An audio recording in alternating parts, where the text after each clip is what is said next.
Bom dia, pessoal. Eu já trouxe dois vídeos sobre São Martinho aqui para vocês no canal. Então, com todo esse assunto aí das queimadas lá em São Paulo que está afetando os canaviais da empresa São Martinho, né? Eu acho que temos conteúdo aqui para trazer mais um vídeo e falar a respeito desse assunto. Na sexta-feira começou as notícias sobre as queimadas. Obviamente, quando você tem queimadas nos canaviais em São Paulo, que é uma das regiões mais produtoras de cana-de-açúcar no Brasil, isso acaba afetando a oferta de açúcar no mercado. E uma commodity, quando cai a oferta, se a demanda mantém constante, a tendência é o preço subir. E foi o que acabou acontecendo. Aqui é o gráfico do futuro de açúcar negociado a nível mundial. Esse aqui é o candle de sexta-feira, então, quando começou a ser veiculadas as notícias sobre os canaviais queimando em São Paulo. Da mesma forma, na segunda e terça-feira, né, o açúcar subiu muito forte, subindo aqui cerca de quase 10% em apenas 3 dias. Se a gente coloca aqui um zoom out no gráfico do açúcar, como vocês podem observar, ele teve esse spike muito forte, né? Foi na época das notícias em que a Índia começou a proibir a exportação de açúcar dos seus produtores. A Índia é um dos grandes produtores de açúcar a nível mundial, então a gente teve esse choque de oferta e o preço do açúcar deu essa disparada.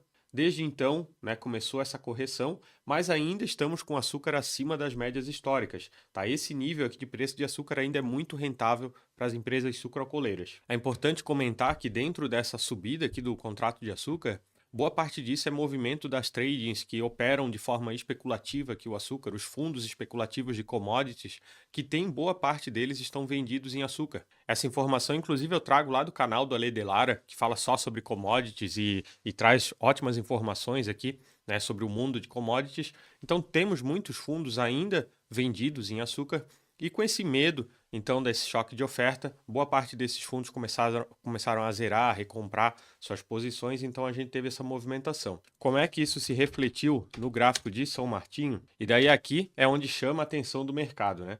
A gente teve aqui na sexta-feira São Martinho começando a dar uma subida, aí na segunda-feira uma subida muito forte, né? Na segunda, o preço de São Martinho ele reagiu muito bem à subida do preço de açúcar, enquanto que a gente teve aqui na terça e na quarta-feira, né, esses candles muito fortes de queda. Então vejam que o mercado está bem indeciso, né, sobre as ações de São Martinho. Tem outros fatos externos aqui no mercado que estão influenciando no preço, né? Mas obviamente está esse dilema entre o preço do açúcar subindo, porém ao mesmo tempo a empresa sendo afetada, né, com os canaviais sendo queimados. Ainda não sei como é que vai começar aqui na quinta-feira, né? Eu estou aqui, o dia nem começou ainda. Mas para a gente entender melhor o impacto em São Martinho, é importante buscar informação da própria empresa. Então, São Martinho soltou esse fato relevante, aonde ela fala que foram 20 mil hectares afetados aí pelas queimadas em São Paulo. A empresa tem pelo menos 350 mil, isso daí dá em torno de 5, 6% dos canaviais da empresa. Porém, um detalhe importante é que a empresa afirma que isso não vai diminuir o ATR, o açúcar recuperável dessa safra. A questão é que esse canavial, depois de queimado, você não consegue mais cristalizar ele, ele vai acabar tendo que ser destinado para o etanol.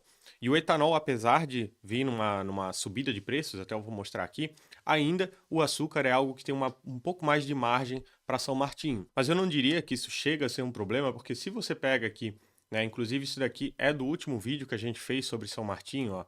Aqui tem informações do guidance da São Martinho. A empresa já tinha um guidance aqui entre o mix de açúcar e etanol, em que açúcar seria 46% e etanol 54%. Então essa cana que acabou queimando nesses canaviais, a boa parte delas, se não toda, vai acabar sendo aproveitada por etanol. Eles só tem que ser ágeis ali nessa colheita, né? Porque se passar o tempo, você acaba não conseguindo mais aproveitar essa cana.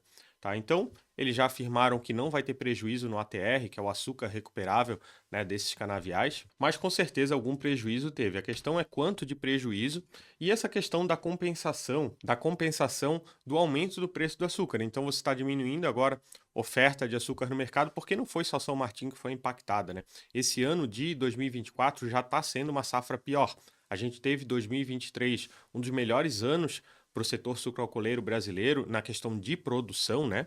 Não foi um ano tão bom de resultados porque o preço do etanol estava muito ruim. Mas a produção de cana-de-açúcar em 2023 foi muito boa, foi excelente, tá? Enquanto que essa safra 2024/2025 não está sendo muito bom no Brasil. A gente teve o inverso do El Niño saindo e agora entrando Laninha.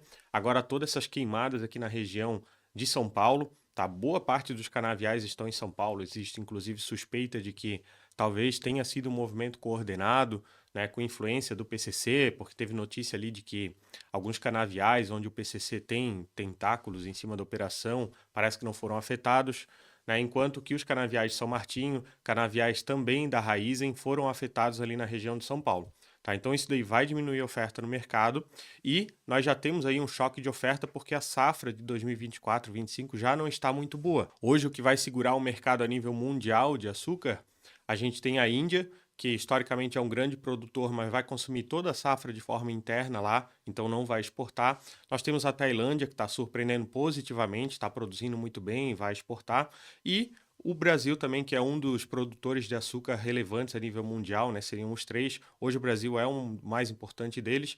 E o Brasil, então, está com uma safra que não está muito forte. Então, talvez o mercado esteja tradando aqui essas variações do contrato futuro de açúcar, porém, eu já trouxe informações para vocês aqui que São Martinho, Jalles, elas operam com hedge, então elas já travaram o preço do açúcar que vai ser negociado. Aqui nós temos os dados do último resultado apresentado pela São Martinho, onde ela já coloca aqui ó, os preços do açúcar que serão negociados na safra 24-25. R$ 2.560 a tonelada. Isso aqui já está travado esse valor. E está travado inclusive com um aumento de 6% em cima da safra passada. Agora, obviamente, a subida, né, do açúcar vai ser interessante porque à medida que ele subir vai permitir a São Martinho de travar próximas safras ainda a preços mais atrativos. Para quem quiser uma atualização, não deixa de ver os vídeos passados. Eu vou trazer aqui uma atualização dos preços do etanol, né, que eu falei no vídeo passado, e o movimento de alta continua bastante atrativo. Se a gente pega aqui os últimos 2 anos, a gente vem observando aqui essa subida dos preços do etanol, melhorando a margem dessas empresas. Esse daqui é o preço do etanol hidratado,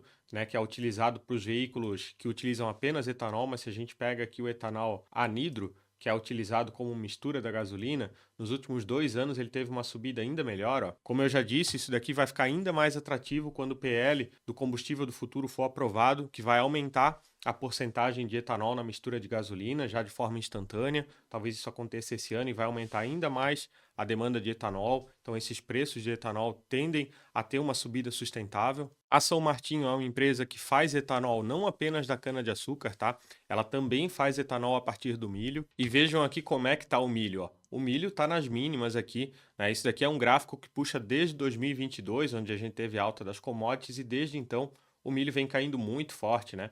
Ontem ele deu essa subida aqui, mas assim, as usinas de etanol de milho estão com uma margem ainda mais atrativa porque o milho está barato. Essas empresas compram o milho no mercado e processam na usina ali para produzir etanol. Então, com milho barato, São Martin compra esse milho, vai fazer aqui o etanol que está com uma margem agora melhorando com a subida dos preços do etanol. Ainda tem vários subprodutos que são feitos a partir desse milho após a produção do etanol. Um deles, né, o principal é o DDGS, que é uma importante proteína que serve para alimentar os bois confinados, né? Então o DDGS ele substitui ali a soja, substitui o pasto e ele serve como ração para esses bois confinados.